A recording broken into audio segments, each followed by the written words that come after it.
శంకర్ గారితో వర్క్ చేయడం నాకు డెఫినెట్గా కొత్త.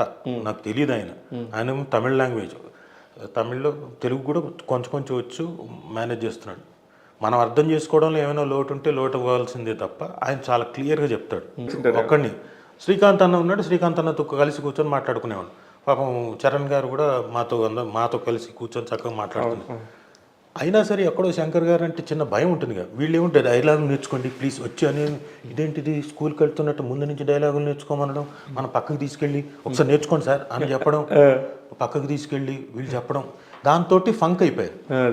ఓరి నీ తసది ఇదేంటని లిటరల్గా ఫంక్. నేను ఫస్ట్ డే నేనేం మాట్లాడుతున్నాను నాకే తెలియదు. ఆ టైంలో పాపం చరణ్ కూడా, ఎందుకంటే ఆయన కాంబినేషన్ అది. రాజు గారు ఇదిగోండి కంగారు పడకండి, కావాలంటే ఒక 10 నిమిషాలు బ్రేక్ తీసుకుందామని, పర్లేదండి.